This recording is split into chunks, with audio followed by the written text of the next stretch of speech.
Hey y'all, it's Tim Miller from the Bulwark. We're back with friend of the pod, the best governor in America, Governor Jared Polis of my home state of Colorado. What's going on, Governor? Hey Tim, how are you? It's good to see you virtually, and we enjoyed your visit to Colorado last summer. It was good to be home. I'll be back for Christmas. Though we have some concerns about your status as best governor in America that we need to hash out.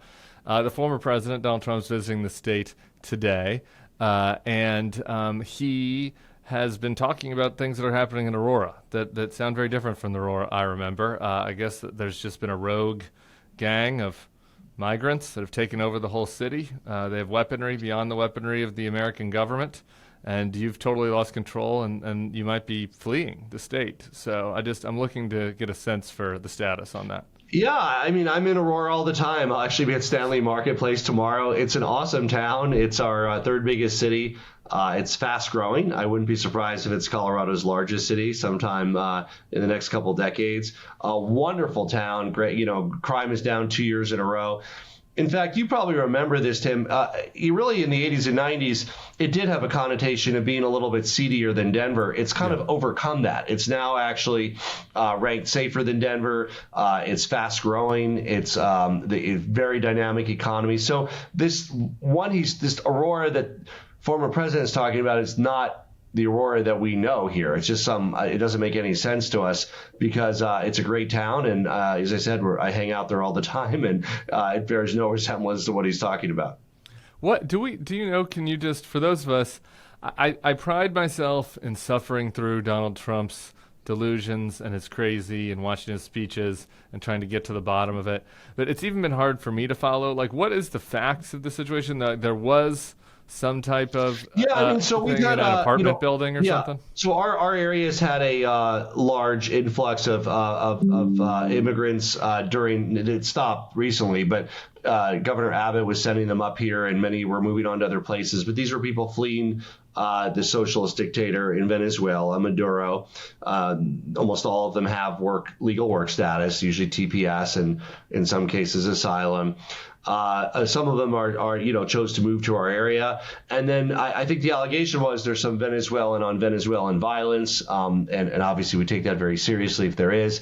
But there's also an issue here of an owner kind of abandoning buildings, letting garbage pile up. And ultimately one of the buildings was shut down by the city of Aurora for kind of unsanitary conditions and garbage in the back alley and not fixing the plumbing and that sort of thing. So again, it's no surprise that immigrants are going to often try to live in the most affordable, lowest cost type of apartment situations. And some of them, the landlord, unfortunately, let them kind of fall apart. And I guess that's what this is based on. But I don't know how it went from that to like roving people taking over our city. It's tragic that some of our Venezuelan immigrants were subject to any type of intimidation or violence from other Venezuelans. But obviously that's against the law. And there's actually been several arrests.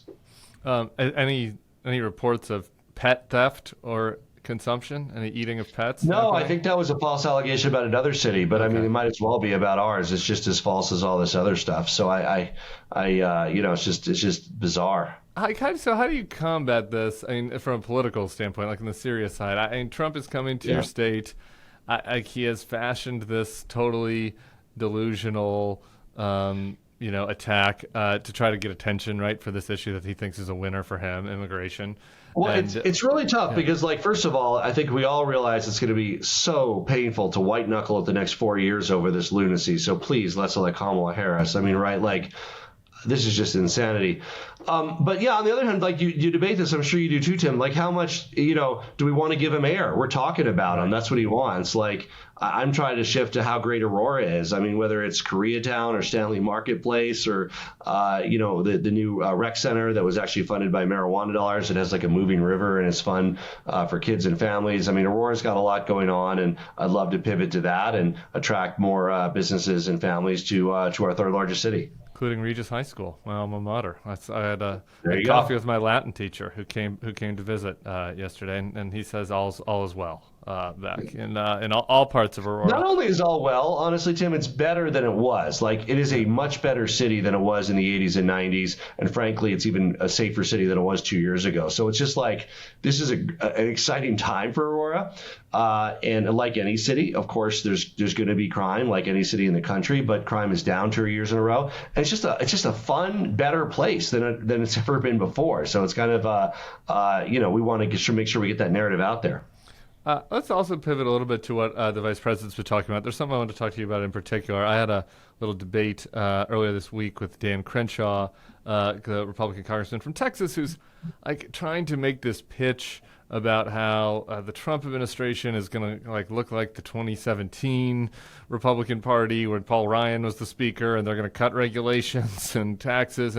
But the reality of what he has put forth is these massive tariffs. He was yesterday at the Detroit Economic Club talking about up to 1,000% tariffs, in contrast to what the vice president has put forth, which has, there are things, some elements of it wouldn't be my favorite policies, but on balance, it's about cutting taxes, it's about building more housing. Talk to me about that contrast from sort of a free market center-left perspective. Certainly what scares me is obviously Donald Trump, and I don't know what Crenshaw was talking about, because, we'd all be thrilled to have, Paul Ryan in this race, because there was a time when Republicans were the party of small government and fiscal responsibility. First of all, obviously, they're not the party of fiscal responsibility. Objective estimates show that Donald Trump's plans increase the deficit more than twice Kamala Harris's plans. That's just objective math. It's not ideological. So clearly, they're not the party of fiscal responsibility. And they're the party of big government. I mean, to think that somehow he's going to be anything like, Jack Kemp or Paul Ryan or Ronald Reagan, everything he says is totally contrary. In fact, it's worse. Not only does Donald Trump represent big government, but it's also the politicization of government and wanting to use it at the whim of the commander in chief to go after political opponents or those that are not favored. So, again, I strongly support, as bringing down tariffs, more trade, and it's unequivocally shifts the balance for Kamala Harris on that issue alone. Donald Trump's tariffs plan, whether it's 10% or 20%, 1,000%, he suggested. Yeah, sure. Why not? He doesn't care. And this is the scary thing, Tim. The president does have a lot of authority in this area. Congress cannot stop them. It's the president's authority. It will cause a recession that we haven't seen the likes of since the Depression or the Great Recession of 2009. I mean, and raise costs for consumers on household items. It's just a disaster. That's true of the whole agenda, right? It's like the deportations, the tariffs, the politicization of the Justice Department. That's all executive stuff, right? Like, he isn't really even putting forth anything that is the traditional something to go through Congress. And I think that's where, you can throw around terms like authoritarian, but like where the proposals, I do speak to a person that wants to use his executive power in a lot of ways that are really pernicious. Well, yeah, exactly. So, I mean, there's the one argument, should the president have that kind of power, and is he authoritarian? I believe the answer is yes. But then what are you using the powers for? You're using to impoverish our country, right? When you're talking about mass deportations and huge tariffs, that is impoverishing. It destroys our GDP, destroys wealth, creates unemployment, creates inflation. I mean, you ask any economist, left or right, it really doesn't matter. It's a science, economics, and they can tell you exactly what that means. Are you going to get out there to your fellow Mountain West states, Arizona, Nevada? I'm a little bit nervous. I'm on the road for Kamala Harris. Absolutely. I'm going to be doing Nevada. I'm going to be hitting some of the East Coast states. So I'm doing whatever I can. I'm doing media. So, look, whatever I can do, Tim, to help save this country that I love from a disastrous presidency, and also elect somebody that I think is going to be an incredible president, much better than Joe Biden, a new face, a new approach, open to attack and pro-growth policies. I'm excited about Kamala Harris. Better than Joe Biden? Well, yeah, I mean, I think Joe Biden's been a fine president. I think Kamala Harris has the opportunity to be an excellent president. So I'm really excited about that. All right, I like that. I like that positive, optimistic view, future-oriented. All right, last thing, I guess, any House races or local races in Colorado, anything that jumps out you want to draw? Yeah, and you're looking like Kamala Harris's agenda. The first thing she broke with Biden on small business opportunity economy agenda, right? Yeah. Increasing tax credits for new business formation, removing barriers to business formation, barriers to housing. That certainly excites me. We have a hot congressional race. First of all, we have nothing statewide. We don't have a Senate race. We don't have state offices. But we have a Democrat, Yadira Caraveo, running for re-election, 50-50 seat. That could go either way. It's one of those seats that'll help determine control of the United States Congress. So that's what a lot of people outside of Colorado are watching. We are going to go for Kamala Harris. She's a solid lead here, and I'm excited to join many other Coloradans to support her. All right. Thanks for coming back on the Bulwark podcast. Good luck surviving Donald Trump's invasion of Aurora, and we'll hope to have you back here soon. A pleasure. Hope to see you in person, Tim. Take care. All right. See you, Governor.